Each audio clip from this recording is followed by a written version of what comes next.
This is the BBC Home Service and the British Forces Network in Germany. Saturday Night Theatre. Still I love him, I'll forgive him, I'll go with him wherever he goes. We present Marjorie Westbury as Queenie Holroyd, Joe Manning Wilson as Daniel Sherratt, and Austin Trevor as Dr. Heslop, with Dennis Hawthorne and Nicolette Bernard in The Woman in the Woods, a play for radio adapted from her book by Charity Blackstock. The Woman in the Woods.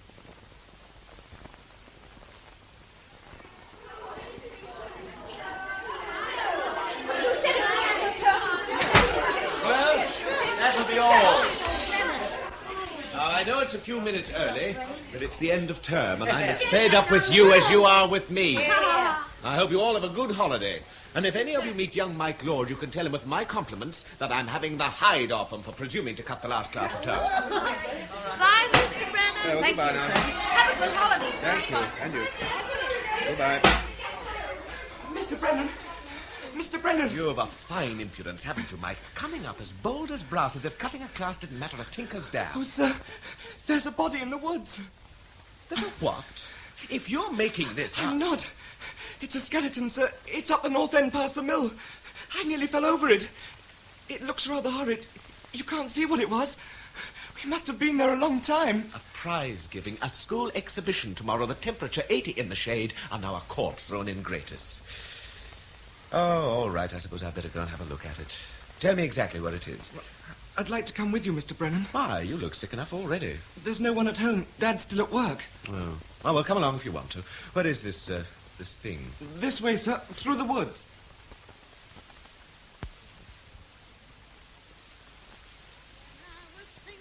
I wore a black shawl.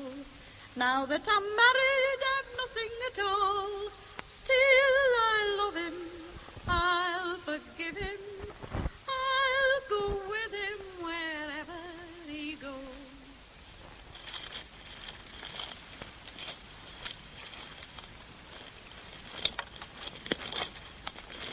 The shoe, sir. Bits of a shoe. What? It's still attached to one foot, sir. Someone must have tried to bury the body, but I expect the heavy rains washed the twigs and leaves away. Looks to me remarkably like murder. Murder? Oh, never mind. Come along, there's nothing to gawp at. And don't imagine I've forgotten your disgraceful behaviour. You'll come in tomorrow before the parents arrive for the exhibition, and you'll make up that hour you missed today. But, sir, it's the end of term. Not for you, it isn't. Now, I'd better get the police along, and the doctor, too, I suppose. You're soft, Nicole. Is it the heat? Oh, no. Mr. Morrison wants to give him a present. Days. Sometimes he's so grown up, he seems twice 8, and sometimes he just likes to play the tantrumy baby. Oh, James, it's not fair to go on at you when you're so exhausted. But do you think there's any hope at all that he'll get better? Oh, please answer, please. My dear, the truth is simply that I do not know. You mustn't equate doctors with God. Have some idea. I can't take the truth. I always could, you know. When my husband, when Dan was killed, they all tried to break the news so gently. They said, I'm afraid it's bad news, but take it quietly. Just sit down, have a drink, do this, do that. And James, the world was cracking. It was the end. I knew it. And they wouldn't say, they would not. It was unbearable. Don't try to soften things for me, James. Be brutal. I'm sure you can be brutal when you choose. Oh, that's a fine thing to say. You'll be accusing me of murder next. Oh, I expect you could do a murder. Most people could. Dan used to say it was purely an attitude of mind. But you are only changing the subject. Daniel, please, James, and don't try to spare my feelings. You keep a good sherry. Dan taught me. Besides, I'm a French woman. I was brought up on wine. Do you drink much of it? Oh, when I can, why not? A little of what you fancy does you good. Is that one of the songs you teach Daniel? It's one of the songs Daniel teaches me. He learnt it from that funny North Country woman who came here last year. Oh, I've forgotten her name, but she was very vulgar with a lot of dyed hair, and she sang songs. She talked to Daniel once out in the garden. He was enchanted with her. I wasn't. Oh, that hair. I don't look at women's hair. That way lies ruin and the GMC. The only hair I permit myself to look at is yours, which I like very much and which... Daniel, James. But I wish you didn't look so tired. Could I give you something? Oh, why can't you answer my question? I shall scream in a moment. What's the matter with you today? I think your nerves are in a very bad state. But all right, I'll answer you. Daniel fell off that wall 3 years ago when he was 5. There was no apparent physical damage. The paralysis of the lower limbs was due to shock, and is something that medical science just cannot explain. There's a chance that movement may suddenly return. As far as the X-ray revealed, there's no reason why he shouldn't walk again. We've kept the muscles from wasting by massage and electric treatment. What will happen now, neither you nor I can prophesy. Perhaps one day he'll receive another shock to set him in action. Oh, my poor darling, don't cry. Oh, never mind. I'm only tired. What you are really trying to say, James, is that there's no hope at all. Now, don't be silly. There's always hope. Have a cigarette and stop being so sorry for yourself. Thank you. Is there anything else that's worrying you? Only Miss Fanny. And who the hell's she? Oh, I wish I knew someone Daniel made up. He's always talking about her, and it drives me mad. She's marvelous for proving him right and everybody else wrong. Sometimes I almost believe in her myself. I could strangle her. But all children make up fantasies. You're just being neurotic, you know. Oh, I know it's hard for you. You're only 27, you've lost your husband, and you have a crippled child. But you are at least comfortably off. And you do have ardent males pursuing you with the most honorable offers. I've wanted to marry you ever since I met you. And so I understand does Tim Brennan. Oh, Tim. Yes, Tim. Well, there it is. We both want to marry you. You don't want to marry us, so. Oh, no, not a visitor. I have a nasty feeling it's for me. I'd be willing to bet it's the Cairns, baby. A nice breech delivery is all I need to finish my day. And the Cairns brats, apart from shocking timekeepers, usually arrive the wrong end up. Tell them I'm dead, Nicole. Tell them someone's murdered you. Tell them... Oh, you mustn't say that, Mr. Brennan. He's such a clever gentleman. Oh, surely he's a clever gentleman with his 14th century cottage and his 18th century collection. His novels always go into 3 editions. The visitors who come here are more interested in Mr. Plumtree than the church or the manor house. All right, love. I'm not really running him down. Only I don't read thrillers myself, and Mr. Plumtree and I have never seen eye to eye. Are you suggesting he did the murder? Oh, of course not. It couldn't be one of us. Why not? Perhaps Dr. Heslop has made a little mistake. Mr. Brennan. Or perhaps Rose put cyanide into the prescription instead of bicarb. You mustn't say things Or like Miss that. Brooks now. Anyone who paints such lousy pictures is capable of anything. They're all my customers, I'd have you know, Mr. Brennan. No, I'm sorry, Mrs. Tait. I'm a little... Oh, it doesn't matter. But if it is murder anyway, and nobody knows, it's probably some miserable outsider. I better cut along to Mrs. Sherratt before I shock you again. Your change, Mr. Brennan. Well, Daniel? Oh, darling, you haven't eaten your supper. You've been playing with your nice new pencil, haven't you, instead of finishing your jelly? I'm too old for jelly. I want tripe. Tripe? What's that? I don't know it. Miss Fanny always has tripe for tea. I want it for my breakfast. Miss Fanny called in just now. She sang me one of her songs. But I won't bore you with that, Mummy. There was a lovely song, all about an elephant. It's a pity you can't sing like Miss Fanny. It's a pity you can be so difficult. Oh, don't be such a crosspatch, Daniel. Sing me the elephant song and I'll make Miss Fanny a lovely breakfast. When is she coming? 8 o'clock, sharp. You don't like Miss Fanny. I do. Lovely yellow hair, like the sun. And she speaks different. Differently? Miss Fanny says different, so I'll say it too. Oh. And I don't want to go to sleep. It's too hot. Darling, don't be naughty. Mike's had a row with Brennan because he went into the woods. He says he's got to go to school tomorrow. I don't see why he should. He only went into the woods. Why do you never take me into the woods? Is it because my legs are funny? Now, Daniel, stop dramatizing yourself. Brennan's just as bad. He went into the woods himself. I think he's just silly. Have you got the temperature again? Of course I haven't. Anyway, it's time you were asleep. I'll just sponge your face and hands. I want a drink of water. But you just had your milk. I'm thirsty. Oh, all right. There. Now, hurry up. Miss Fanny says she'll take me into the woods one day. She wouldn't let Brennan make her go to school. She'd give him what for? Like what she said she'd give the old man when she saw him. I don't know what you're talking about. Have you finished your drink? I haven't started yet. Miss Fanny says... You didn't want that water at all. It's just an excuse. I did. indeed. It isn't. I want another glass of water. You're being very naughty. Stop that noise at once. Daniel, be quiet.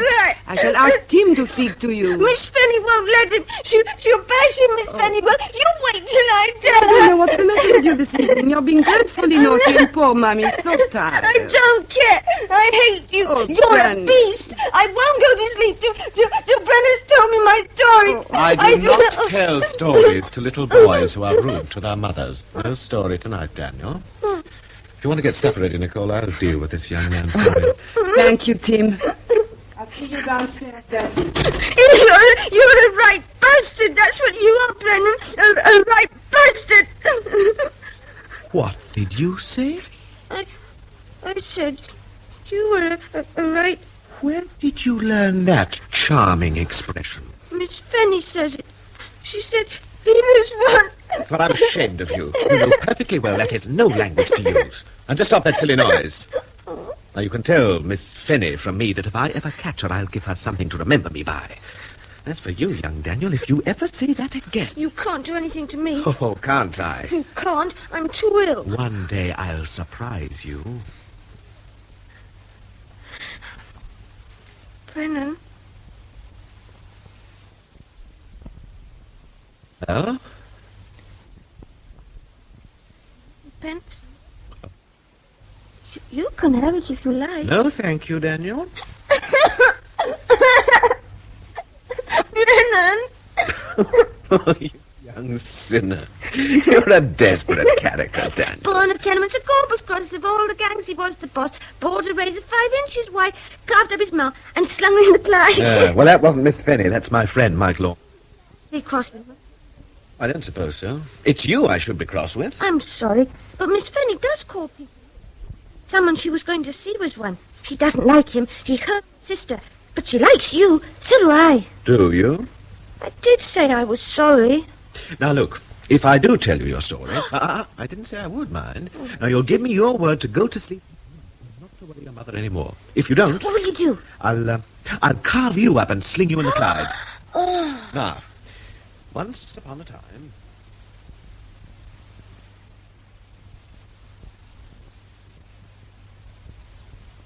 Oh, hello, Tim.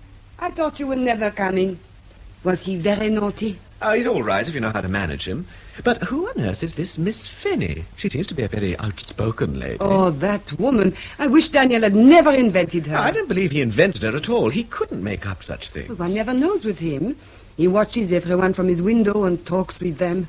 Oh, Tim, you don't mind if we eat here in the kitchen, do you? It's only omelette and salad, and I'm too tired to lay the table. Will you uncork the wine for me? Oh, yes. What's the matter? You look strange. Well, if you don't know, you must be the only person in the village who doesn't. Oh, do start. The omelette will get cold. What do you mean? There's a body in the woods. Oh, but Tim, how dreadful. Who is it? Oh, nobody knows. She's not very recognizable. Apart from the bones, there's nothing left of her but half a shoe and a couple of gold fillings in her teeth. She was stabbed, so the police tell me. There's the marks of the knife on her ribs and a splinter of steel still inside her. Now, Dr. Heslop found that. He looked pretty sick, too. I suppose doctors prefer bodies with the flesh still on. So that's why they came for him.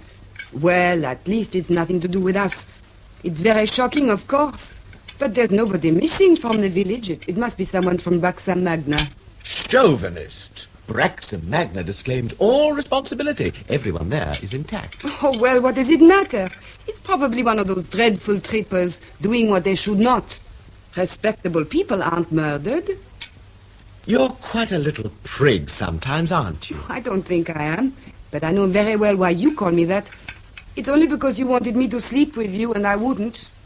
You cross your T's very thoroughly, not to mention dotting your I's. I've never in my life asked you to sleep with me. I've only asked you to marry me. Once, and once only, Nicole, did I... Well, how shall I put it so as not to offend your gentility? Let my kissing exceed intention. I apologized, didn't I? I'd no idea you still held it against me. You treated me like a woman of the streets. Come on.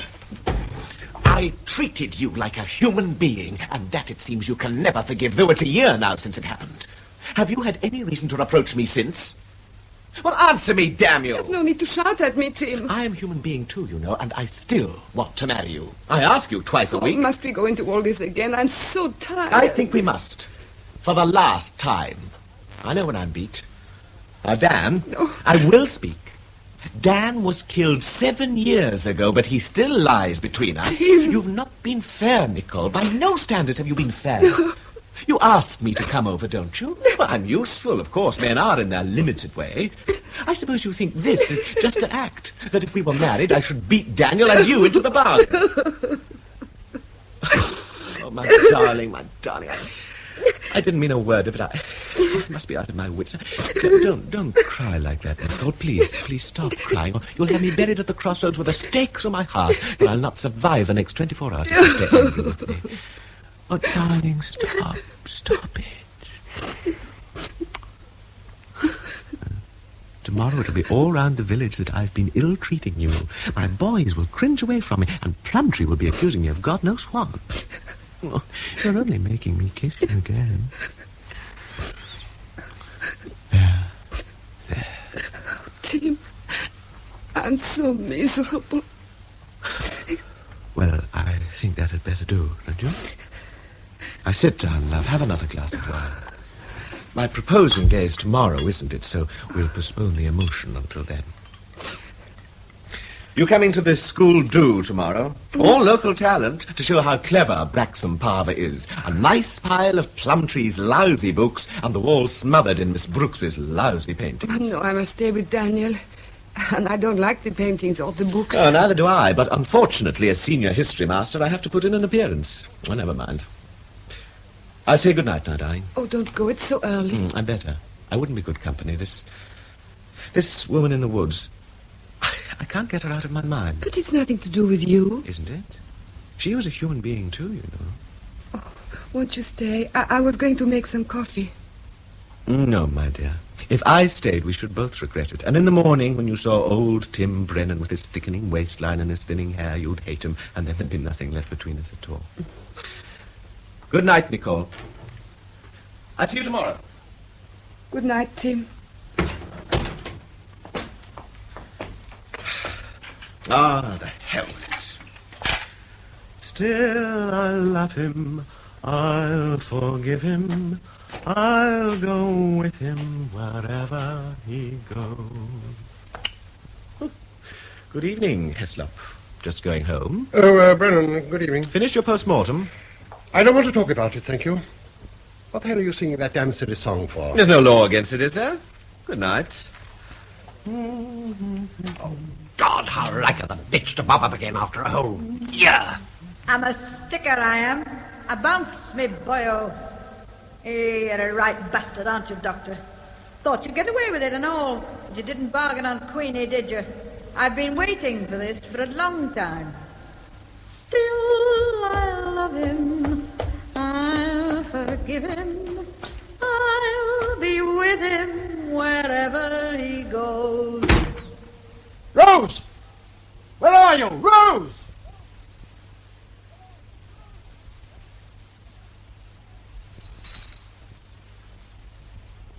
I don't have to eat my breakfast, do I, Miss Fanny? You wouldn't eat it if you were me, would you?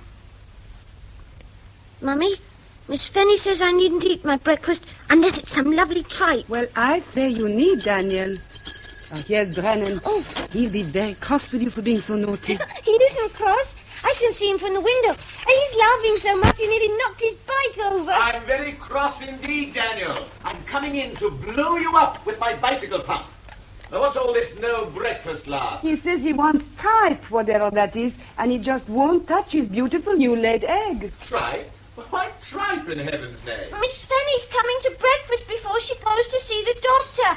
And she says she wants tripe, so I want tripe too. If Miss Fanny's going to the doctor, that means there's something wrong with her inside. So she won't be able to eat anything as indigestible as tripe.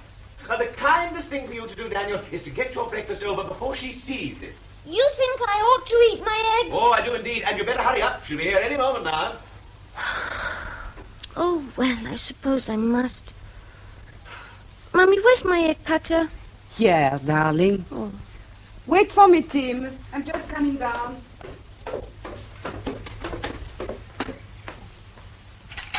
Hello. I wish you'd stop making me a bogeyman, Nicole. All this hush-a-bye, baby, or Brennan will get you stuff. Anybody would think I was a kid basher. Well, he does listen to you, Tim. I'm eating my egg, Brennan. Look, Brennan, I'm eating my egg. You'd better. Next time I'll make you lay it. Miss Penny wouldn't let you. Oh, I detest that woman. It's like having a lodger in the house. This goes on all day. He talks of nothing Shut up, else. young Daniel. Oh, silly old Brennan. Silly old Brennan. You see? Terrified of me. I'll give you, silly old Brennan. You can't. You can't do anything to me. You can't even touch me because I died. I'll spank you in a moment. Still, I love I'm you. sorry about last night, Tim. Oh, I'll forgive you. But you mustn't give me the chance of cashing in on your loneliness, because you don't forgive as easily as I do, and... Oh. Have you seen the paper this morning? Yes, I have. I suppose it's very dreadful. Do you really think it's something to do with one of us? I feel it in my bones. Oh, what am I saying? Oh, perhaps I'm wrong. Perhaps it was just a lover's quarrel and he thrust a penknife in her by mistake.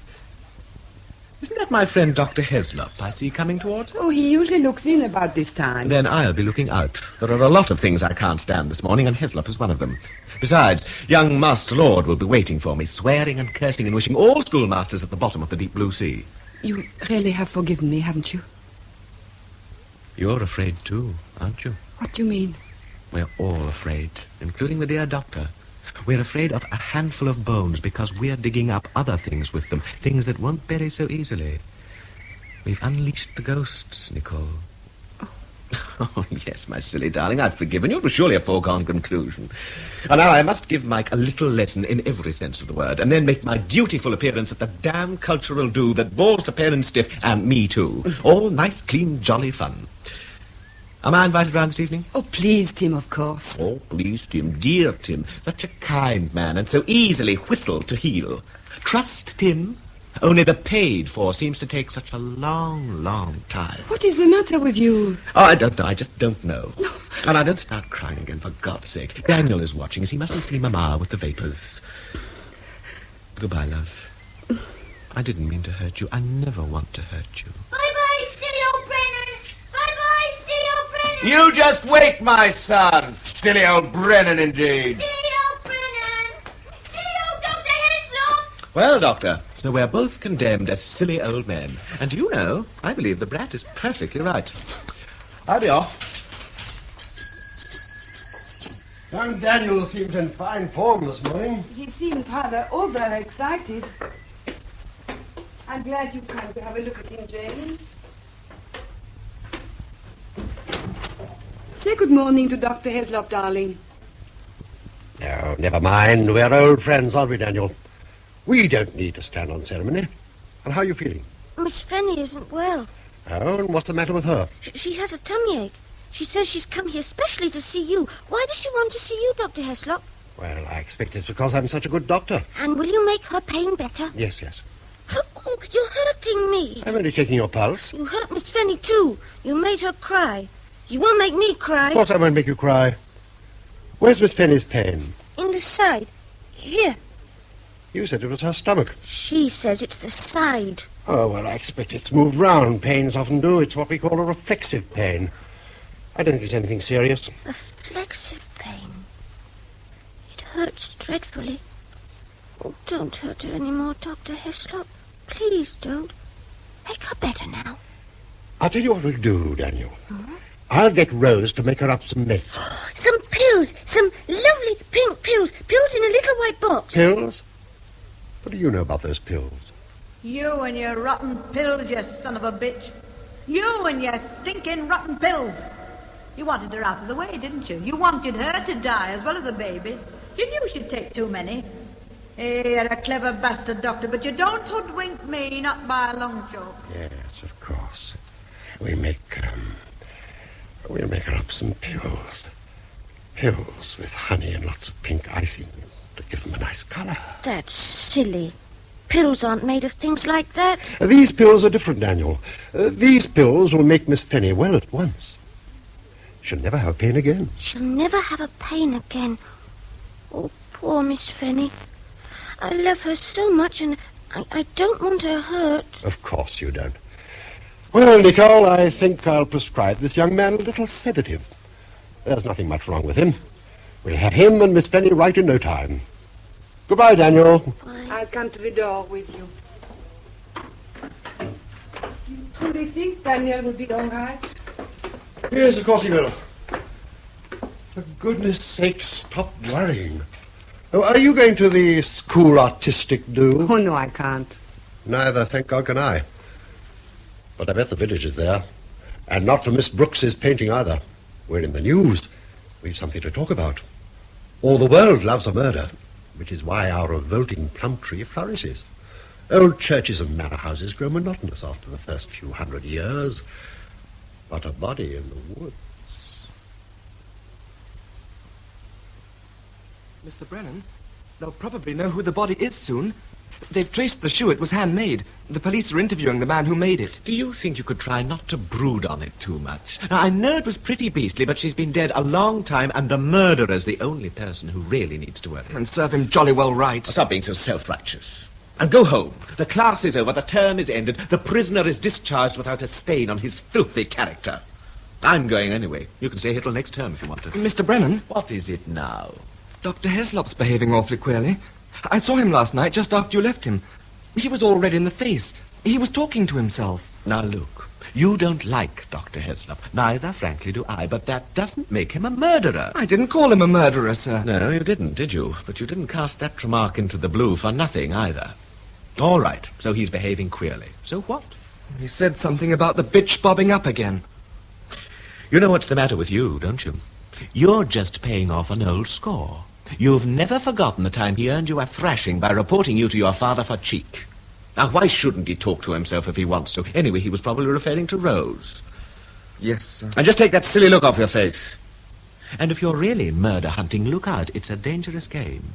If you see something important, tell the police. And now, for goodness sake, go away so that I can get into the hall and do my duty. Good grief, it's too much for a man to bear. A display of Plumtree's books and Miss Brooks's pictures at one and the same time. And don't repeat that or I'll murder you. Daniel said Dr. Heslop doesn't like him talking about Miss Fanny. He says Dr. Heslop hurt his wrist. I'm just not listening. I haven't time for all this nonsense.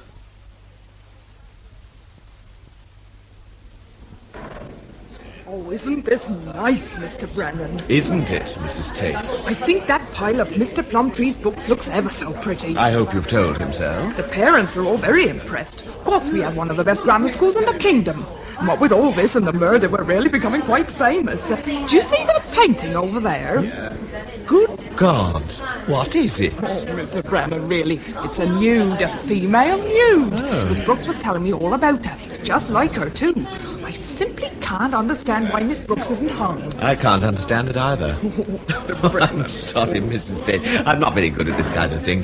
Who is it like? What are you talking about? I'm sure you must remember her. Dear little woman with yellow hair. She was an actress. She was a wee bit common, of course, with her North Country accent and the things she said, but, oh, she was so friendly, you couldn't help liking her. You must mean our Queenie. Of course I remember her. Oh, hello, Plumtree. Didn't you notice our Queenie? You might have used her up for one of your murder books.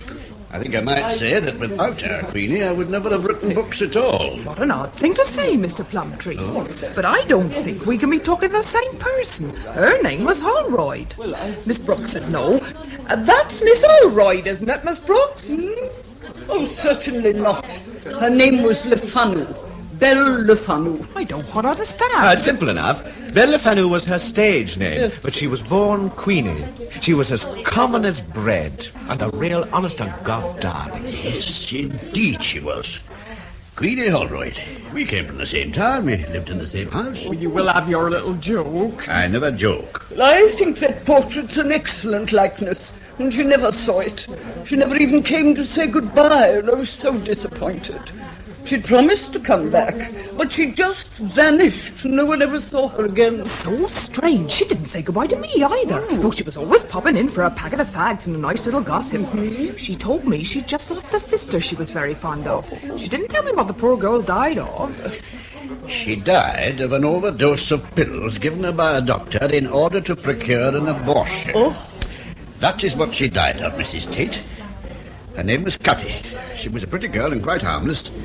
So unnecessary and so distasteful, don't you think? Can I must turn home. Well, and I must go too. I feel I should like to consult Dr. Heslop about a most alarming attack I had last night.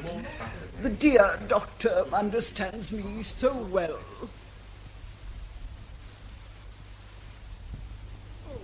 Rose, I must see Dr. Heslop. But surgery doesn't begin for half an hour. Oh, I am not a national health patient, Rose. Oh, all right, Miss Brooks. Well, come in then. Thank you. Perhaps you just go into the waiting room. Oh, very well. The doctor's coming up the road now.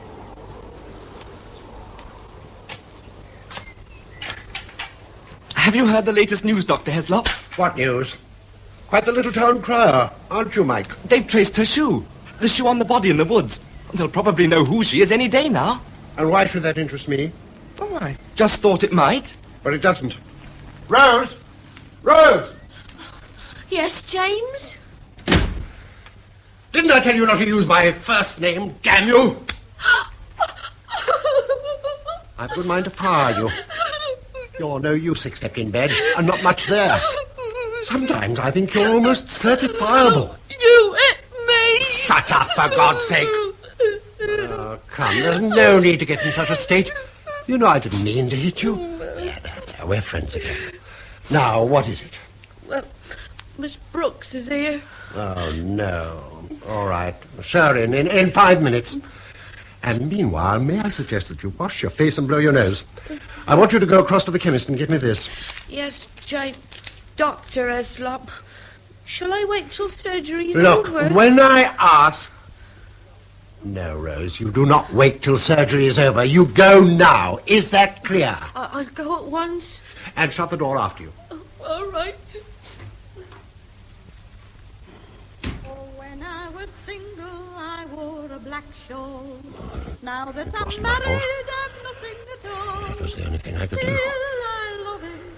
What have you done with an forgive him. illegitimate brat? I'll go with Only gone on the streets. wherever he That goes. bloody sister of hers hadn't turned up. Oh, I like an No one would ever have known. And I like a pear. Oh, I've been waiting for you, Doctor. Didn't Rose tell you that I was here? Oh, good evening, Miss Brooks. Good evening. I was just going to call you in. Sit down, won't you? Thank you. Now, what's the trouble? Oh, I felt so ill last night. A terrible pain. It happened about 3. No, it was 2:30. I heard the clock striking. Or was it 3:30? Oh, it was like a knife turning inside No good me. you waving that knife at me. You wouldn't dare. My darling, my little love. She died in a way I'll never forget it. And all you're doing, and I'll see you swing for it, you bastard, if it's the last thing I do. Take that knife away. Take it away. Just like a sharp bladed knife. Here. Is the knife still turning, Miss Brooks? What? What do you mean? Oh, really, Doctor, you asked the oddest question. It wasn't really a knife. Oh, I think it's coming back again. Oh, do you think I have cancer? I'll try to be brave. Just tell me the truth. No, my dear Miss Brooks. You do not have cancer or a duodenal or anything else. Oh, I see. You simply have a grossly fat and ill-used body which you serve as you would hesitate to serve a dustbin. Oh, really? Your only trouble is that you're greedy, stupid, selfish, and lazy. If instead of producing those obscene daubs you call painting, you did some honest work and took some healthy exercise, you wouldn't be wasting my time with these drivelling meanderings. How dare you? I'll report you for this. I'll have you thrown out of the village. By all means. Would you like a loudspeaker? Oh, none of you doctors are to be trusted. You're as bad as the man Mr. Plumtree was talking about that killed that poor girl. Just murder. That's all it was, just murder. And I wouldn't put murder past you. Are you accusing me of malpractice? I'll get in touch with my solicitors tomorrow. Oh, I didn't mean... Oh, dear. No, you're very overwrought. I'm going to mix you a sedative. It will not be poisoned. This is what is called shock treatment. If I let you go on as you've been doing, you would soon be in your grave. Do you mean I'm going to die? That rests entirely with you. I think I'd better go home now. Silly old fool. Rose! Rose, where are you? Oh, confound the girl. She ought to be back by this time. What's she doing? Mr. Plumtree! Mr. Plumtree! Oh, Mr. Plumtree, can I come in? Good heavens. My dear young lady, you'd better come into the sitting room. Come on now. Thank you, sir. I'll give you a glass of wine. Oh. Now, sit down and tell me what's the matter. Oh, sir. He hit me. I dared go back, and I saw you were in. I thought you could help me. He hit me cruel hard. He didn't ought to do that, did he? Did he, Mr. Plumtree? No, he certainly did not. Why did he hit you? Oh, I don't know.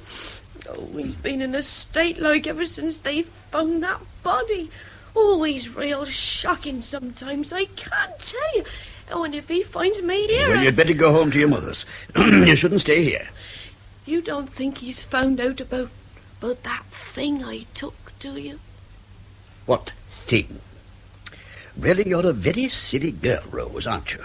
I gather you've stolen something. Well, what was it? Oh, sir, it was only a bra. It was lying in the corner under the curtain. It was ever so pretty pink it was, with rosebuds on the straps, and it was my size too, a size 38, so, well, I took it. He never said nothing, but then he's like that, and months later... And when did you take this? Well, you think I can't tell you, but I can, see? I'm not so daft as he thinks. Now, it was just over a year ago, the day the school broke up. I know that because he said I needed a bit of a holiday, like, and said I could go home. Now, he's never done that before. Then, the next day, I came in early, and I sees it on the floor. So I took it and wore it. Lasted ever such a long time, too. Real pretty it was. Well, I don't fancy Dr. Heslop will bring the matter up. Your best plan, Rose, is to go home until things have quietened down a bit. Here's 10 shillings to help you with the affair. Thank you, sir. He can't do anything to me, can he? No, he can't. In fact, I think he'd better bloody well not try. Mr. Plumtree, that's no language to use to a girl. Dear, you're perfectly right. I do so apologize. Now, run along home. There's a good girl. You'll catch the 6:20 bus if you hurry. Bye-bye, sir. Was it really only a year ago Queenie was here in this room? Funny, seeing after all these years, Matt. A bit different there, wasn't it, Queenie Love? It was, Matthew, come here, I'll tan the hide off you. And you saying, don't mind them, love, Queenie will look after you. Well, I've not forgotten. You don't forget people who save your life and reason. Hey, that's over and done with. You're a famous man now, me boyo. Oh, well, I've got to see a man about a dog. Or maybe it's Wolf about a girl. Be careful, my dear. Wolves bite. Not me, they don't. Oh, hell. There's my strap gone. Have you got a safety pin, darling? I can't walk around with my bra half down. Oh. Hey, come on, you've done worse than that in your time. It's only old Queenie after all. Pin it up for me, there's a love. Oh, that's... There. Ta-ra, Matt. I'll come and say goodbye to you. Still, I love him. I'll forgive him. I'll go with him wherever he goes. But you never did. Oh, Queenie, it can't be true. Not you, love. Anyone but you. Where are you, girl? Where are you? Miss Fanny, dear, where are you? I want to talk to you. Oh, hello, silly old Brennan. Miss Fanny says you're to tell me my story. If you want your story, ask for it properly. Please, Brennan, may I have my story? You're a young devil. Okay. Once upon a time, there was a lady called Miss Fenny. Oh! And one day she came to visit silly old Brennan to cook his dinner for him. Only, unfortunately, just as she was serving him his tripe and onions, she knocked against the handle of the saucepan, and all the onions got entangled in her yellow hair. Good grief, what have I done now? Daniel! Beast! Pig! You're making fun of my darling Miss Fenny. I hate you. I think you're the horridest, nastiest man I've ever met. For pity's sake, listen. You don't give me a chance to finish the story. Poor Miss Fenny is there with her curls full of onions, but she's got guts, that girl, and a small thing like that doesn't inconvenience her. She turns on that horrid man, Mr. Brennan, picks up the saucepan and throws it at him so that the tripe smacks him in the face, and then all the other pans fall down on him, so... I'm not at all sure if I don't take exception to this. Honestly. So I'm forgiven now, am I? Smothered in tripe, bruised from head to foot, but forgiven. I knew you wouldn't really hurt Miss Fenny. He did. Who's he? Oh, I can't tell you. I promised not to. Oh, well, if you promised.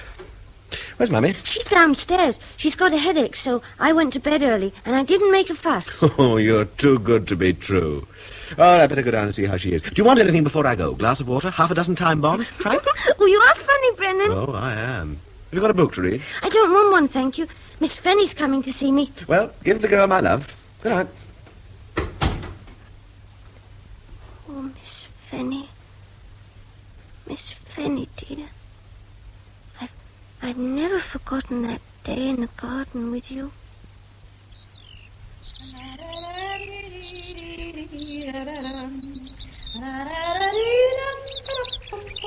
Hello, lady. Oh. Hello. Hello. Oh, I've heard about you. You're Daniel, aren't you? Yes, I'm Daniel. What's your name? Oh, well, I've got two names, love. If you saw me on the stage, you'd call me Belle Le Fanu. Belle Le Fanu. Miss Le Fanu, that's me, mate. Miss Fenny. Miss Fenny. You can call me that, love, if you want to. My real name's Queenie, but that's not the sort to look good in lights. Oh, never mind me. What about you? Can't you walk at all, Danny boy? No. Ah, you poor little kid. It's a shame. You've got a shiny gold tooth. That's me bank balance, me boyo. When I'm skint, I take a tooth along to Uncle and he gives me some money. And then when I've a billet, I pop the tooth in. So, and all is hunky-dory. Could I have a gold tooth too? When you're my age, my boy, we'll see about it. Perhaps you'll think different then. And now, what can I do for you, Danny boy, to cheer you up? You could tell me a story like Brennan. He's awfully nice. I like him. Oh, then I like him too. But I don't know any stories. How about a bit of song and dancing? Oh, yes, please. Well, then, what shall it be? A little of what you fancy, does you go to I've always fancied myself as Mary Lloyd. Oh, there's rings on my fingers and bells on my toes, elephants to ride upon my little Irish rose. So come. No. I know what you'd like. Oh, when I was single, I wore a black shawl. Now that I'm married, I've nothing at all. Still, I love him. I'll forgive him. I'll go with him wherever he goes. Oh, I like an apple, and I like a pear, and I'm fond of a fella with nice curly hair. Still, I love him. I'll forgive him. I'll go with him wherever he goes. Oh, more, please, more. Did you like it? Well, he comes down our alley and whistles me out. And when I get out there, he knocks me about. Oh, Miss Fanny. But still I love him. I'll forgive him. I'll go with him wherever he goes. He took me to an alehouse and ordered some stout. But before I could drink it, he'd ordered me out. Still I love him. I'll forgive him. I'll go with him wherever he goes. Oh, again, please, again. Nay. Have a heart, love. Ooh, give the old girl a chance to get her breath back, will you? Here, I must get my shoes off a minute. Have you come here to see the old village church? No, not really. Danny boy, Do you know a Dr. Heslop? Yes, he's my doctor. He comes to see me every day. He doesn't visit anyone as much as he visits me. Uh-huh. Well, I guess I've come to see a nasty old man about a dog. And when I see him... He's a right bastard, is that one? A right bastard? No, oh, your mum will be after me with a carving knife. Ooh. Swearing's a habit like any other. I always used to vow I'd never swear in front of my little sister. And you know, in 5 minutes, there I was, saying all the things I've promised myself not to say. Is your little sister my age? Oh, no, love. She'd be, let me see now. 26 come Christmas. There were 11 of us, and she was the youngest. She came down south, you know, she worked near here. She's gone now, poor love. And it's all his fault, and he thinks I don't know it, but I do. I saw the box which had the pills in it, and she kept his letters too. They're all here in my handbag. You see? Oh, I had a box like that once. Dr. Heslop gave it me. It had pills in it too. She liked folks, did our Cathy. And now there's no one to walk at her side but the wind. She was always afraid of the dark and cold. She'd call me into her bed. Come and cuddle me out, Queenie. It's dark and cold and I'm afraid. Now there's not even me to hold her hand. Is she dead? Oh, God forgive me, what am I telling you? No, of course she's not dead, me boyo. She'll never be dead while I'm alive. Perhaps not even after. It's not so easy to make people dead. They bob up again when you least expect it. Tell me more about your brothers and sisters. Oh, we had fun. We were as poor as dirt, but our mum was good to us, and we had each other, and God didn't let us starve. There was even enough for poor little Matt Plumtree.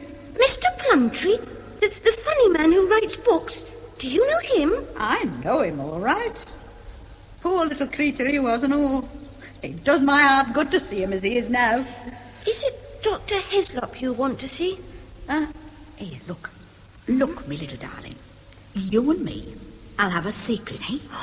Just you and me. Don't tell Dr. Heslop I'm calling, will you? I promise. Cross my heart. Do you like Dr. Heslop, Danny? Oh, he's all right. He says I'm very interesting. He says I may get better, but I don't think he means it. Well, I say you'll get better, and I do mean it. Let's have a look at your hand, lovey. Oh, do you tell fortunes? I do and all. Now, give me your hand, and old gypsy Queenie will tell the little gentleman's fortune for him. Now, let's have a look. There. What did I tell you? Now, that's the lifeline, Danny boy. Oh, you're tickling me. And it goes on and on and on. You live to be 100, and the Queen will write your letter. And as for the love line... Let me look at your hand. Oh, please do. Oh, it's no lady's hand. I used to work in mills. Your lifeline breaks off. Mine goes right round the thumb. Blow me down. I never noticed before. Oh, well, that means that I shall find myself a handsome husband and 10,000 a year. Well, Danny, here's to long life, and next time I see you, you'll be hopping all over the garden. Oh, don't go. Don't go. Oh, darling, I've things to do. Here, like my new shoes, love. Yes, well, you see, I have these made by a friend of mine. Special they are. But, of course, my feet's my fortune, after all. Please, don't go. Sweetheart, I must. But I'll still love you. I'll forgive you.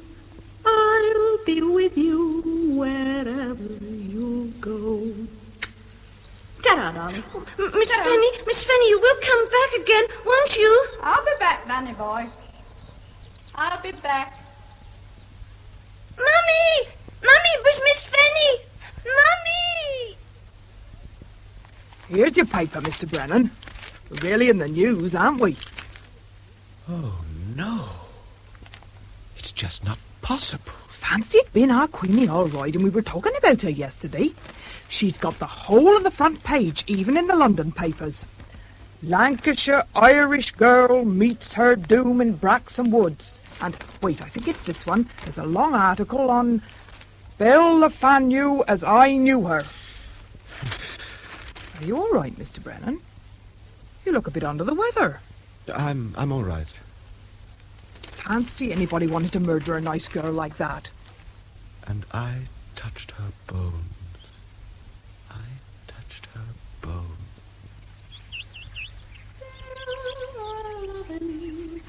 I'll forgive him. I'll be with him wherever he goes. Oh, hello. Yeah? Funny.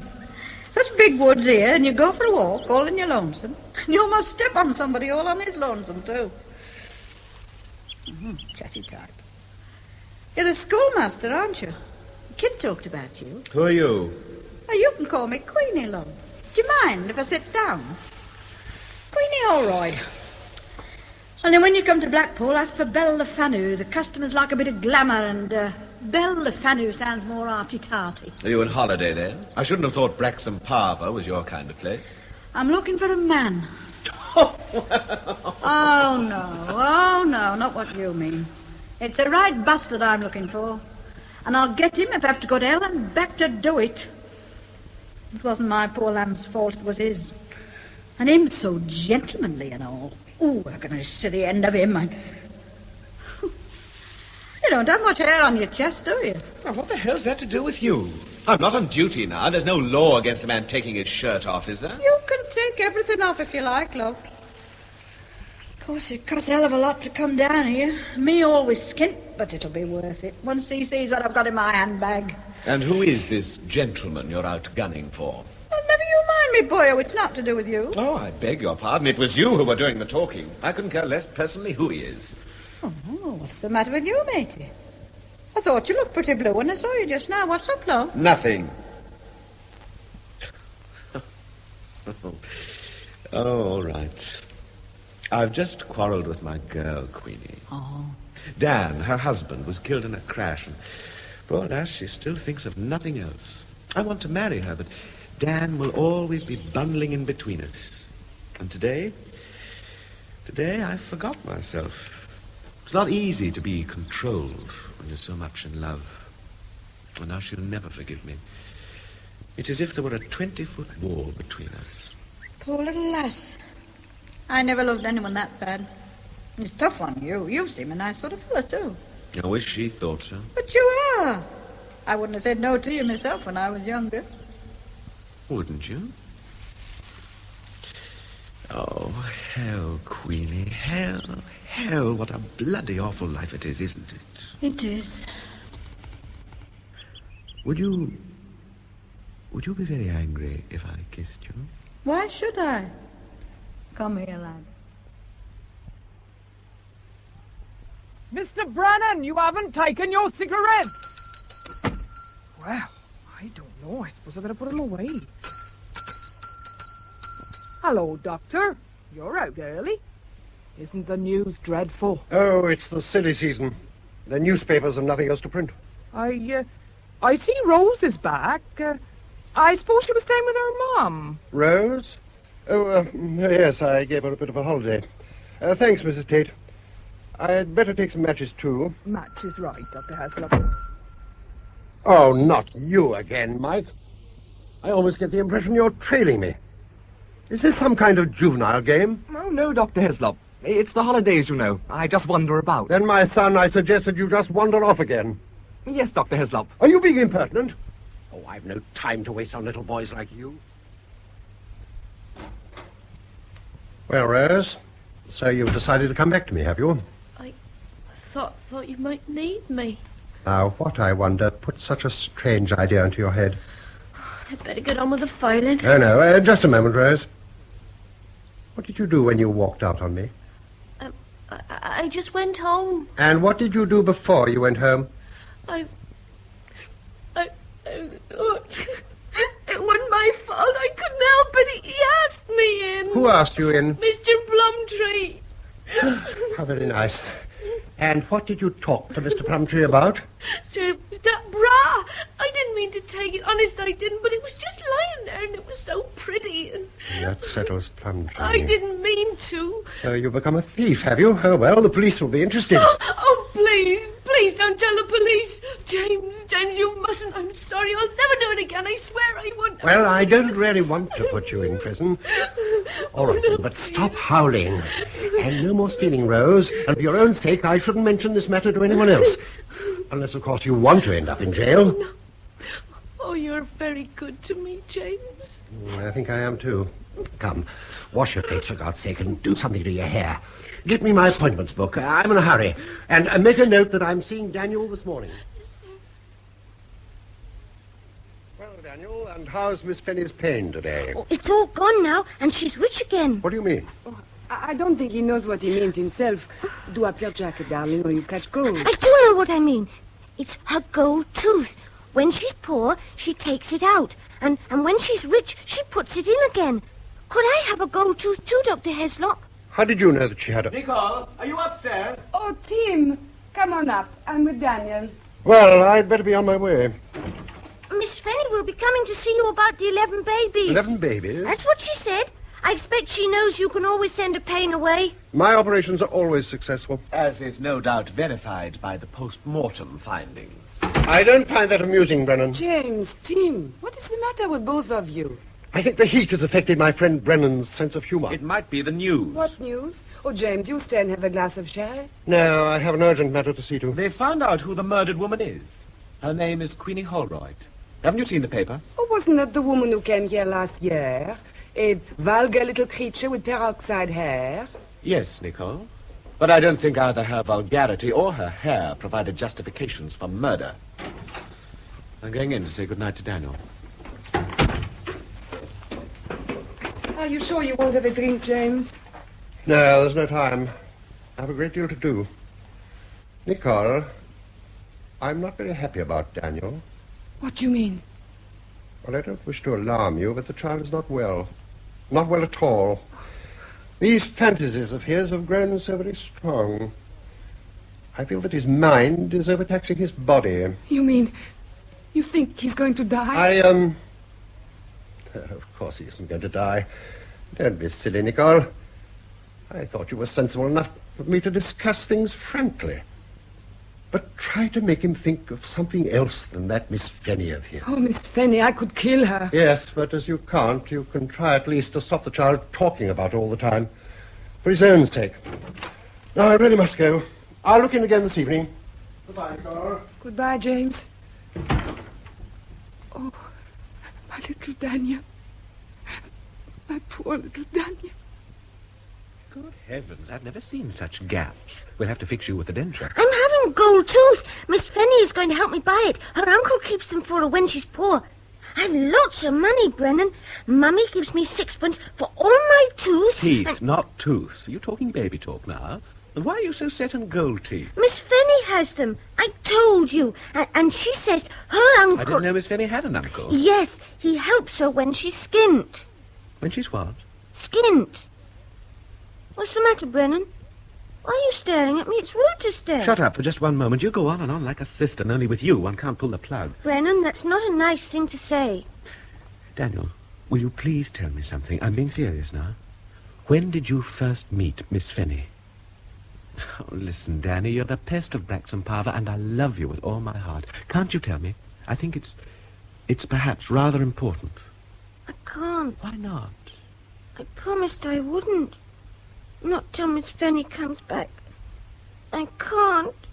I can't. Oh, all right. Only I don't think Miss Fenny will be back, then. She will. She promised. Why are you shivering, Brennan? It's very hot, I think. Oh, it's nothing. I'll tell you a special story tonight, shall I? A French story. Oh, yes, please. You've never told me a French story before. This happened a long, long time ago in a country 1,000 miles away from here. A lady lived there, a most beautiful lady, and she was courted by a handsome knight called Daniel Le Beau. I don't see why it's Daniel Le Beau. I think that sounds silly. Daniel Beau is a nice name. You can't stick the le in. All French aristocrats have le in their names. Am I telling this story, or are you? I think it's rather a soppy story. I want some with fighting in it. Oh, there's going to be fighting. You wait till Sir Daniel Le Beau has all his teeth knocked out and his beautiful gold ones put in instead. Oh! Well, it happened when he was... Jim, aren't you ever coming down? Well, I think perhaps I'd better go somehow. I'm sorry, Daniel. I'll finish the story tomorrow. Do you mind very much?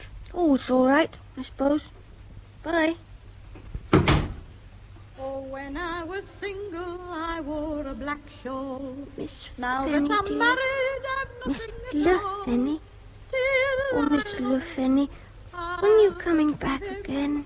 I'll go with him wherever he goes.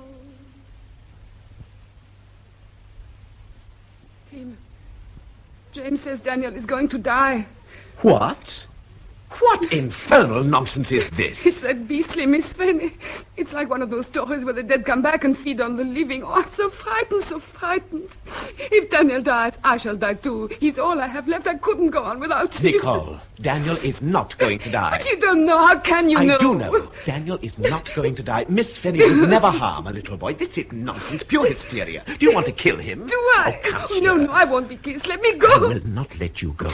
You think of nothing but death, Nicole. You think it's the easy way out, but it isn't always. And the dead don't always die, you know. Think of living instead. Daniel is going to live for many years and walk again, too. And I'm going to call in Heslop and knock the hell out of him. Oh, you are not to, Tim. I forbid it. According to modern psychology, you should never say don't. You should propose an attractive alternative. You should say, instead of knocking Heslop down, you must kiss me, which would at least be constructive. Oh, Tim, I do like you so much. Please do kiss me instead of knocking James down. But this is a gala day. Wait a minute while I take off my coat. Must you undress before you kiss me? Oh, I want more perches for my arms. Do you mind if I take my tie off too? It won't take a moment. Tim. There. I better not move anything else, or the village will grow overexcited. You may come here now. I'm ready. You're crazy. Crazy indeed. The trouble with you is you have no respect for me. Well, I'll teach you.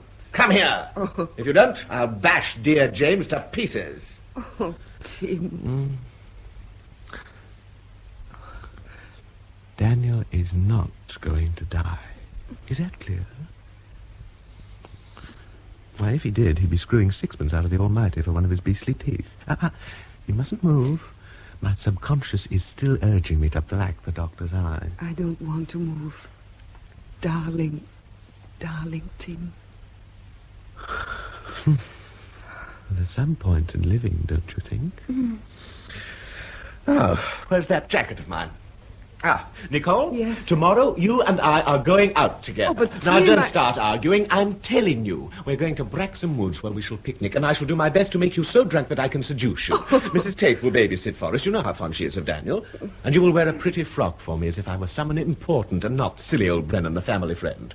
7 o'clock in the morning, I'll be round, and don't keep me waiting. I'll be ready, Tim.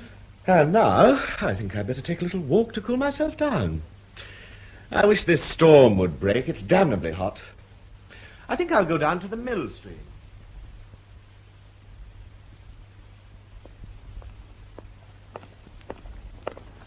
Mr. Brennan!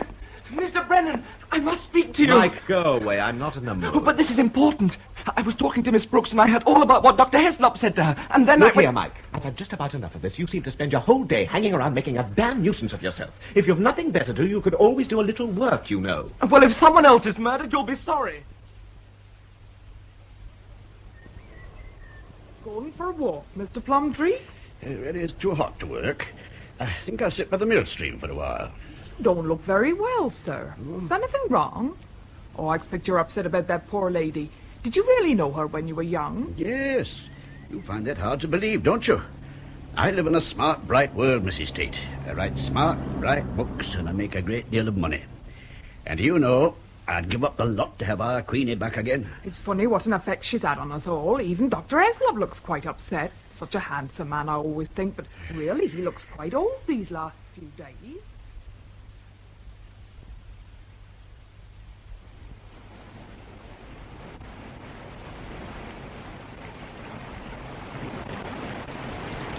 Oh, Dr. Heslop, you quite startled me. I didn't see you standing there. I've been watching you for some time. No patients in need of your attention today? I have more urgent matters to attend to. You're sitting very near the water, Plumtree. May I ask if you're able to swim? No, Well, why are you looking at me like that? You look as if you want to kill me. You always get so dreadfully cross, don't you? Telling Miss Brooks such things and frightening the life out of poor little Rose. You're remarkably well informed. Yes, I believe I am. Tell me, Dr. Heslop. I'm always interested in such matters. What are your views on the subject of abortion? How interesting that you should ask me that. But surely it would be more valuable to you to know my views on euthanasia. I have never seen why the unfit should be kept alive.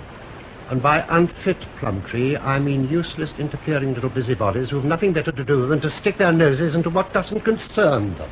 Do you imagine you'll get away with another murder? Another?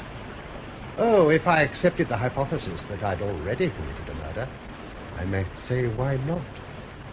If, that is, there are no witnesses and my intended victim was suitably placed. If perhaps he was someone who couldn't swim and sitting on the banks of a deep and rushing stream... You wouldn't dare! Help! Help! I'm afraid there's nobody here apart from ourselves. You seem very nervous, Mr. Plumtree. Perhaps a little cold water would calm you. Oh, no! Oh! Enjoy your swim, Mr. Plumtree. What in God's name's going on here? Plumtree! Hold on, man, I'm coming. Hang on to me. There you are. Now take it easy. You're all right. We'll get you along to Heslop in no time. For pity's sake. I feel my nerves a little out of order. I don't know how to thank you. You saved my life. Well, you didn't expect me to let you drown, did you? Oh. What on earth were you doing to fall in like that? You must know how dangerous the mill stream is, especially in midsummer. Actually, I was being murdered. What? I was pushed. Who pushed you? Well, you mustn't ask me any more questions. I can't tell you anything more. This beats everything. You knew Queenie well, didn't you? Ah, she was champion. Real champion. We grew up together. My father drank. He beat me a great deal. I'd never have survived if Queenie hadn't been there. I loved her. I hope I may live to see her murderer punished as he deserves. You loved her, yet you won't tell me who her murderer is, though I presume this same murderer has just tried to do for you. It wouldn't by any chance be Dr. Heslop, would it? My dear sir, I don't know why. Oh, come off it, Plumtree. I don't think it requires great brilliance to make such a deduction. And suppose this unknown murderer strikes again. Suppose he aims at some perfectly inoffensive person, a child perhaps, as it were Daniel. Would you want Daniel to die because you choose to withhold vital evidence? I can't. You wouldn't understand. It's the police. I was so ill-used as a child. Authority to me means blows and kicks and worse. It's what the psychologists call a trauma. I can't help it. It's something deep inside me. You're a damn coward. You're rich, you've a place in the sun, and yet you won't lift your little finger to save a baby from a bloody murderer. I think you might at least reconsider the matter. Only be quick. The sands are running out. I don't think very much of you, Plumtree, and I don't think Queenie would think very much of you either.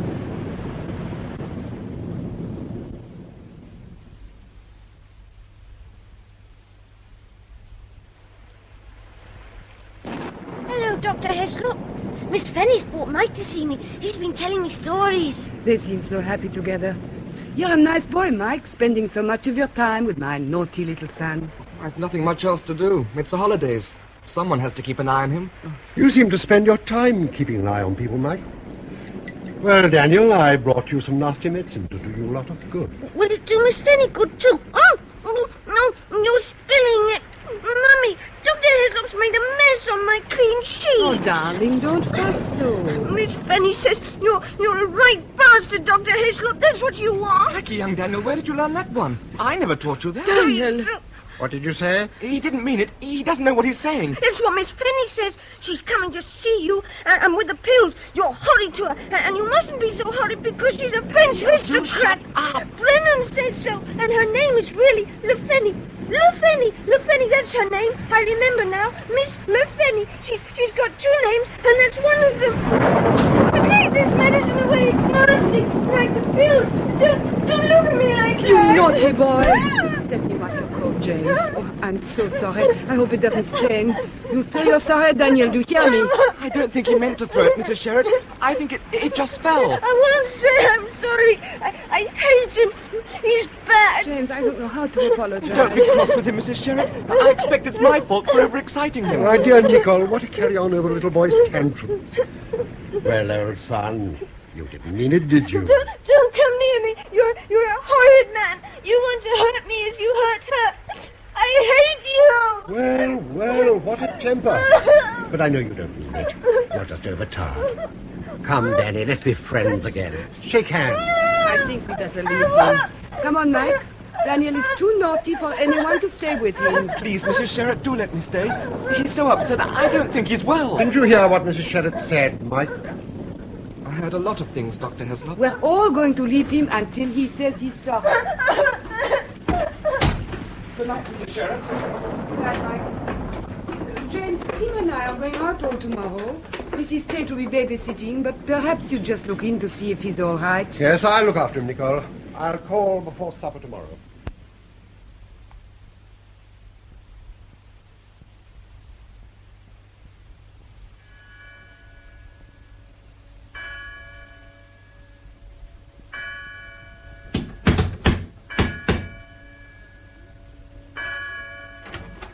I'm ready, Tim. Daniel wants to say goodbye to you. He's watching us from the window. Bye, Daniel. Miss Finney coming to see you today? No. Why not? Oh, just because... Well, have a good day. We'll be back tonight. Bye. What's the matter with him, Nicole? He seems so remote. I don't think he's forgiven me for last night. What have you got in that bag, Tim? It looks very heavy. That's our lunch. Ooh. Now, don't be greedy. We haven't had breakfast yet. What happened last night? He threw his medicine all over poor James. Attaboy. Oh, you always encourage him. It was disgraceful, and you know that as well as I do. And what did Heslop say to this baptism? Oh, he was terribly nice about it. I slapped him. Dr. Heslop? Good-o. I hope you did it hard. You wouldn't like me to do it again for you, would you? Oh, Tim, you know perfectly well what I mean. You don't think it will make a permanent mark, do you? Oh, good heaven. I mean, the psychologists say children remember these things, and later on it might affect his whole behavior. What you mean is a trauma. Oh, stuff and nonsense. It won't harm him. Though personally, I'd give him a medal. You are very naughty, Tim. You better slap me then, but after breakfast. I won't be slapped before breakfast. It's against my principles. Watcher, Mrs. Tait. You're out bright and early, Mike. Wasn't it a storm last night? You should hear them all going on about the phone. What do you mean? Well, the line's down. There isn't a phone working in the village. Even the police have had to go off to Braxa Magna because of it. The engineers say they can't do anything about it till tomorrow. Oh, Lord. Well, I don't see that it affects you. What are you going to do with yourself today? I see I'll have to do a spot of tailing, Mrs. Tait. Dr. Heslop gone out yet? I don't know you boys with your games. You know, I was just thinking how strange it is that we'll never see that poor Miss Holroyd again. I think I must have been the last person to see her. Gives me quite a grue, really. I was walking down the street and I saw her go into the doctor's house. She must have been murdered just after that. No one ever saw her again. Now, what's the matter, Mike? Your eyes will fall out if you stay like that. Nothing. You've just told me something I wanted to know. That's all.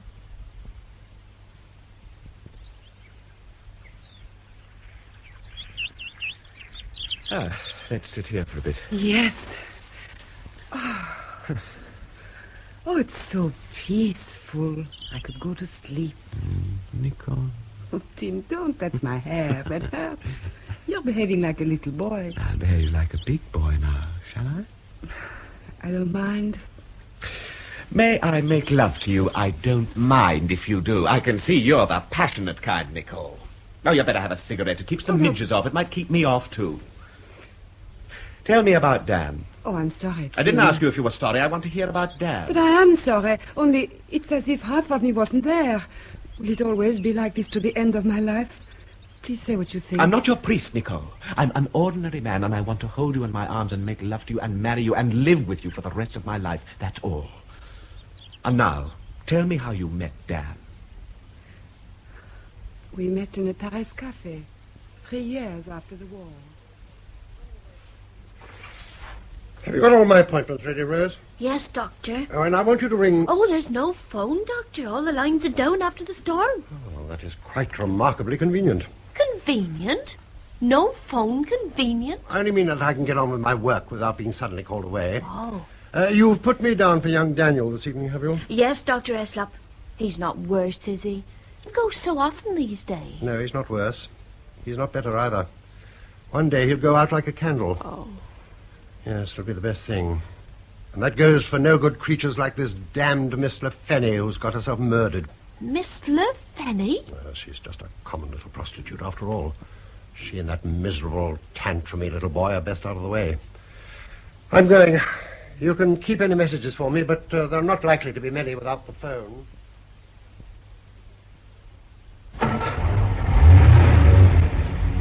Hello, Dr. Heslop. Look, my friend, I think I've already spoken to you about your fondness for hanging around. Have you, sir? Are you trying to be impertinent? Oh, no, sir, of course not, sir. If I have any more of this, I'm going to give you the biggest thrashing you've ever had in your life. Well, that's very kind of you, sir.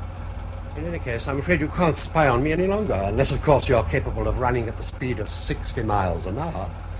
I have an urgent confinement to see to, so by all means, run after me if you want to. No? You're slipping, Mike. Well, in that case, I'm afraid I must say goodbye to you.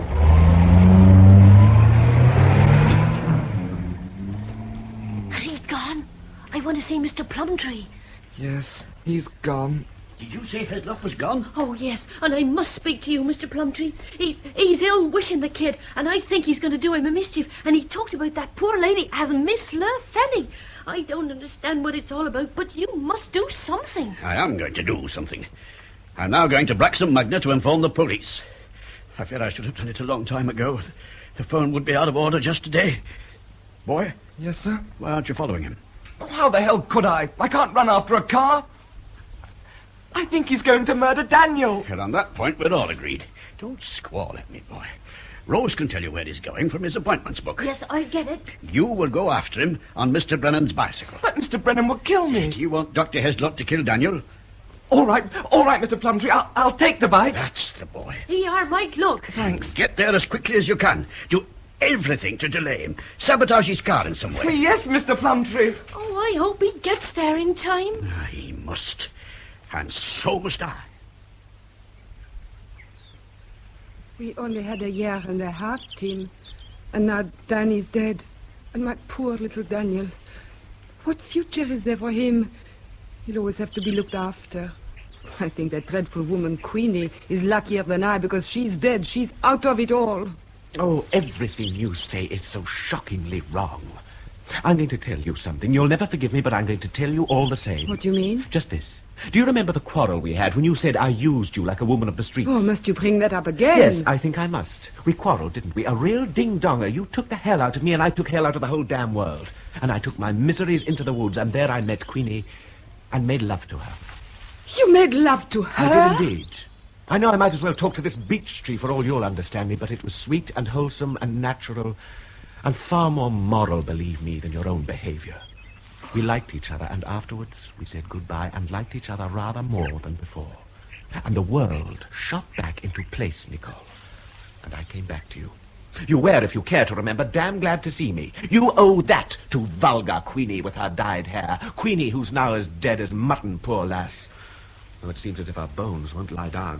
But it's disgusting. Do you think I could ever bear you to touch me again? Don't worry, I'll not touch you. Go back to Dan. We are finished, you and I. I can't compete with the dead. Oh, stop crying, girl. You're obsessed with death. All right, I'm giving death the right of way. Live with your dead, sleep with your dead, pull the skeleton arms tightly round you. I could have given you life again, but you don't want it. You never wanted it. You can't ever have loved me if you could sleep with a woman you met once in the woods. Oh, God. Oh, Tim. Tim, come back. Come back.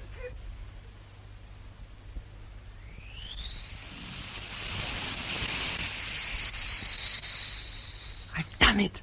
I've done it. Well, thank you so much, Dr. Heslop. And you really think she'll be all right now? Yes, don't worry. Thanks. Give me a ring tomorrow when the phone's on again. Yes. Goodbye. Goodbye, Doctor.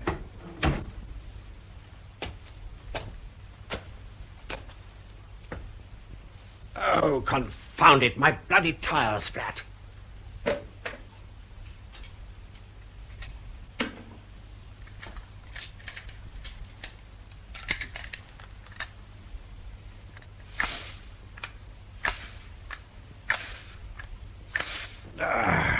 This has been done deliberately. And I think I know who did it. Come out of here, Mike. Why should I? You did this, didn't you? I might have known. Fortunately, it doesn't take long to pump up a tire, so I can deal with you, and nothing will give me greater pleasure. Come here. Come here! Are you coming, Mike, or do I have to fetch you? I'm afraid you'll have to come and fetch me, sir. When I get hold of you... My arm! No, you young devil! You're hurting me! What the devil's going on here? Are you two playing cowboys and Indians? And are you, Mike, by any chance, the person who had the flaming audacity to pinch my bike? Oh, damn your beastly bike! He's gone to murder Daniel, and I can't do anything about it! I can. Come along to my place, Mike. You've done enough. I'll see to this.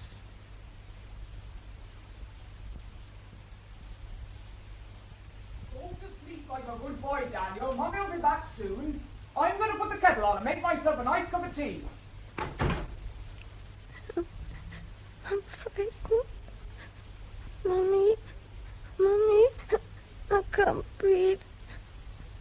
I feel ill. I think I'm going to die. Oh, why doesn't someone come? I'm so frightened. Please, help me. Please, help me. Now that I'm married, I've nothing at all. Still, I love him. I'll forgive him. Miss Fanny, you've come back at last. Well, Danny boy, you're looking very down in the dumps. That won't do. I thought somehow you might be, so I felt I'd look in and have a bit of a natter with you. Oh, Miss Fanny, I'm not frightened of anyone anymore. That's the stuff. You give 'em all what for. You're a real brave boy. Won't you come a bit nearer? I can't see you very well. Sing something to me. Oh, Miss Fanny, do, please do. Mummy won't know. She's out with Brennan, and Mrs. Tait's silly. She won't even hear. Do sing to me. Oh, what shall I sing? Anything. now, right you, but hush. I will have hush. Still, I love him. I'll forgive him. I'll be with him when... What's that? Now, Danny boy, you're going to do something for me. Now, you're going to get out of bed, and you're going to stand in the corner over there, where it's nice and dark. I'm afraid I can't, Miss Fanny. You see, I can't walk. There's something the matter with my legs. I really don't think I can get out of bed, Miss Fanny. Have you tried, Danny? Well, no, not really. Well, why don't you try now? I'll help you. I'll see you don't fall. Now, just walk over to that corner and stand there ever so still, not saying one word. Come on, darling. Just for Queenie. I haven't any trousers on. Oh, blow me down. Oh. Come on, Danny. Be a man. If you really think I can. I know you can. All right. There's me darling boy.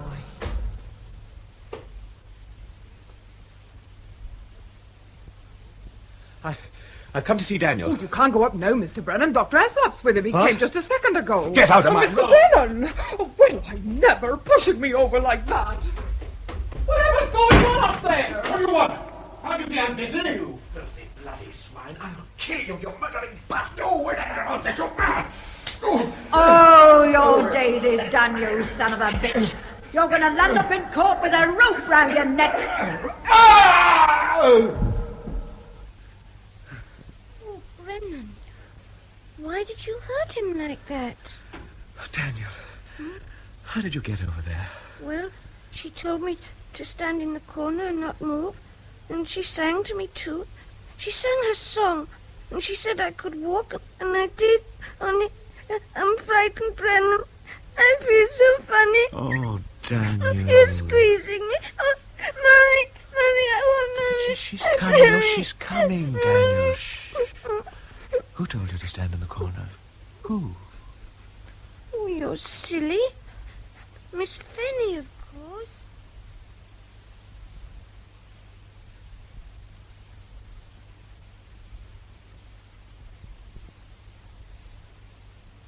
Dearman, I just can't believe it. Daniel's actually walked. He looks all right. He's sound asleep. Oh, there's a hell of a lot that's hard to believe. It seems there are miracles after all. We shall have a most enjoyable time explaining this one to Scotland Yard. Oh. Are you still angry with our Queenie, darling?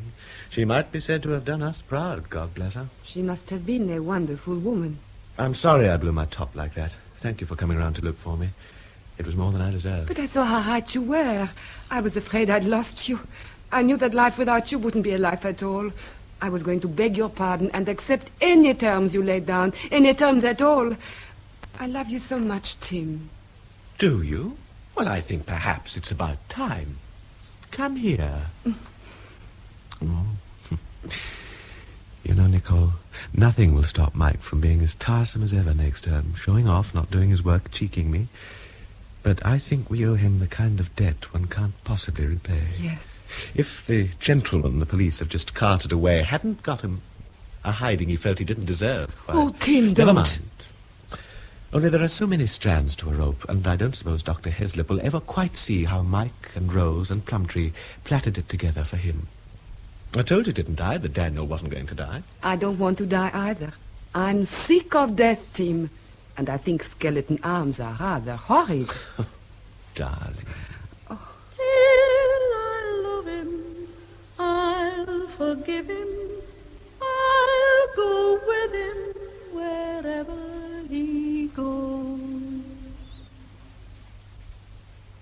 That was Marjorie Westbury as Queenie Holroyd, Joe Manning-Wilson as Daniel Sherratt, and Austin Trevor as Dr. James Heslop in The Woman in the Woods by Charity Blackstock, with Dennis Hawthorne as Tim Brennan, Nicolette Bernard as Nicole Sherratt, Glyn Dearman as Mike Lord, Elizabeth Morgan as Rose, Eric Anderson as Matthew Plumtree, Margaret Wolfit as Mrs. Tait, Molly Rankin as Miss Brooks. The play, which was recorded, was produced by Audrey Cameron.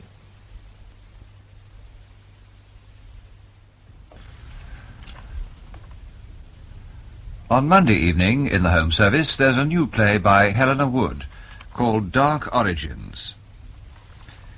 The central figure here is an ambitious revolutionary leader, Emilio Vicente, played by Patrick Troughton. Monday evening in the Home Service at 8:30. The Light programme on Monday evening has a short play in its 30-minute theatre series. The title is It Could Be a Good Story. A newspaper reporter investigates some curious facts connected with an education trust. The Light programme's 30-minute theatre, Monday evening at 8 o'clock.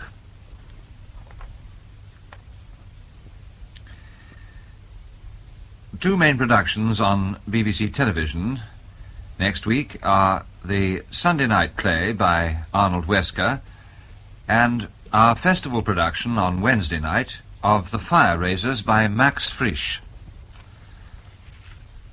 Arnold Wesker's play is called Menace, the story of people under pressure, in this case the pressure of living in a lonely bed-sitter in London, surrounded by neighbours who are equally lonely. Menace on Sunday night in BBC television at 9 o'clock.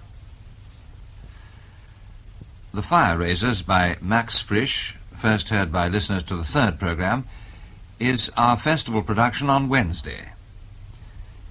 Two suspected fire raisers visit the obliging Mr. Biederman and make their home in his attic. Why doesn't Mr. Biederman stop them? Alfred Marks, Peter Vaughan and Dudley Foster head the cast of The Fire Raisers on Wednesday night at 9:10 on BBC television.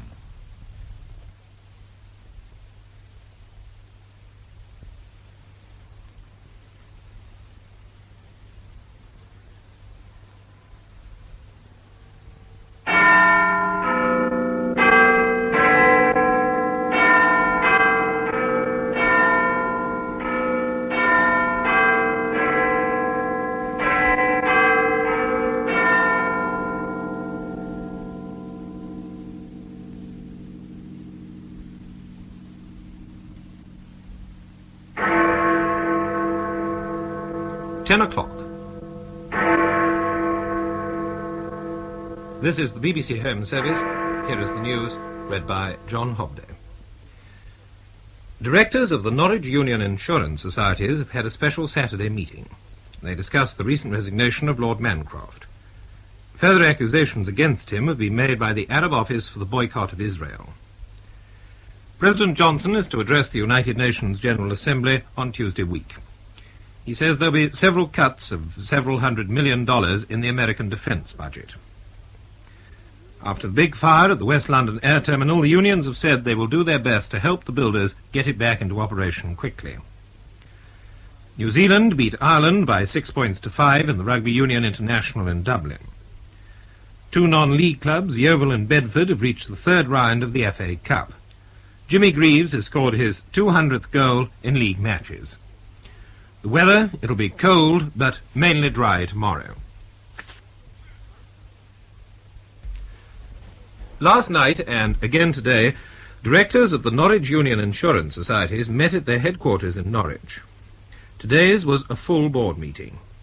The recent resignation of Lord Mancroft, one of the Norwich Union's London directors, was discussed. There's been no statement.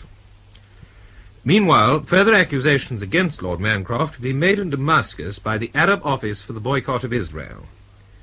A spokesman claimed that secret inquiries had shown that he had been working towards promoting Israel's economy and that he had Zionist sympathies. In Cairo, a spokesman for the Arab League said there had been unjust Zionist propaganda in Britain following Lord Mancroft's resignation. He said the Arab boycott was not based on racial or religious discrimination, but was aimed at protecting the security of Arab states. The boycott office didn't know Lord Mancroft himself was a Jew before the row over his resignation. Our diplomatic correspondent says this Arab office is not recognised by Western governments, including Britain, and therefore there is no official comment in London on its activities. But the consequences of the Norwich Union surrender may well be far-reaching and may mark a new phase in Middle East politics. President Johnson is to address the United Nations General Assembly on Tuesday week. He announced this to reporters at the White House, whom he'd asked into his office today for coffee and a chat. The President said he wanted to meet delegates before the Assembly broke up for Christmas. He said he'd had a lot of invitations to visit countries abroad, but he felt that his place was in the United States for some time yet, and he recalled that he'd be having talks in Washington early next year with leaders of some Western European countries, including Britain. President Johnson spoke about cuts in the defence budget he'll be sending to Congress next month. It'll be lower than the present one by several $100 million. Among other measures, he had approved a plan of the Defence Secretary, Mr. McNamara, to reduce the civilian staff of the Defence Department to under 1 million for the first time for nearly 14 years. Mr. McNamara himself gave more details about the proposed staff cuts later. He said they'd include some foreign, civilian and military personnel at American establishments overseas. Altogether, these cuts would mean a reduction of $1,500 million, more than £500 million, in the defence budget. Builders of the new £5 million West London Air Terminal, which was severely damaged by fire last night, have been told they can count on the full support of the unions in getting the building back into working order as soon as possible. This was announced after shop stewards had been called together. During the day, about 150 workmen have been clearing away the debris of the 5th floor, which collapsed onto the 4th, erecting a temporary roof over the 4th floor and restoring electrical and other services. London busmen are to continue their 5-week-old ban on overtime. After a delegate conference today, a spokesman said it would go on until the busmen are promised a satisfactory interim increase in wages. At the government inquiry into the busmen's pay and conditions this week, London Transport said they felt there should be certain increases. For example, drivers of the Red Central buses should get 15 shillings a week more on the minimum rate, but gave no promise of an interim award. Union representatives had asked for 30 shillings. Hopes that people in West Berlin would be able to visit their friends and relations in the communist eastern sector of the city at Christmas time are fading. The East German authorities, having offered to negotiate a system of permits with the West Berlin authorities, have now attacked them for consulting the federal government in Bonn, which they claim has no say in the matter. They have also made it clear that they want to establish permit offices in West Berlin, a proposal which the West Berlin authorities have always rejected and which the Western Allies specifically banned when it was first put forward.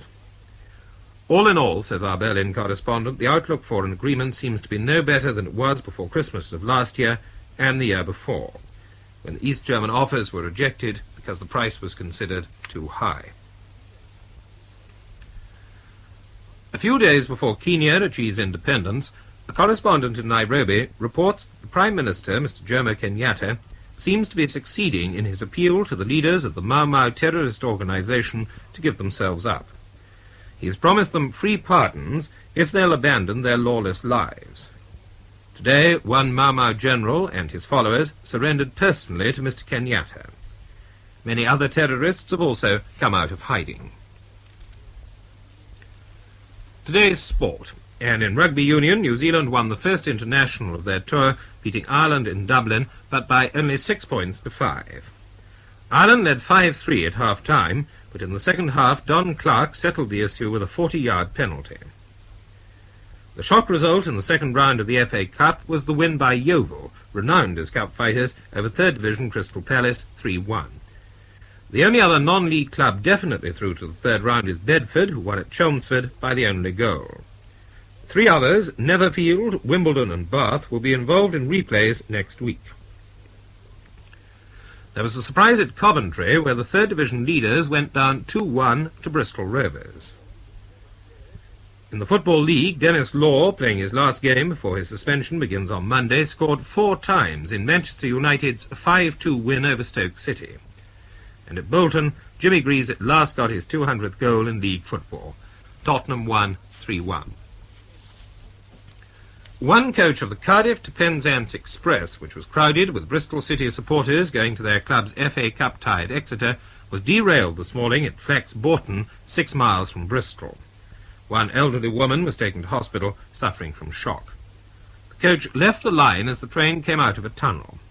Only one track was blocked and single-line traffic was put into operation. The referee for the match was on board, but he arrived in time to take charge of the game. A special train was laid on to take passengers to Exeter. The condition of Sir Jack Hobbs, who was seriously ill at his home in Hove, was said tonight to be unchanged. Earlier today he was reported to be a little weaker. Australia's controversial fast bowler Ian Meckiff was called for throwing 4 times in his opening over in the first Test match against South Africa at Brisbane. Spectators booed and shouted at the umpire, and there were noisy scenes when the Australian captain Benno took Meckiff off at the end of the over.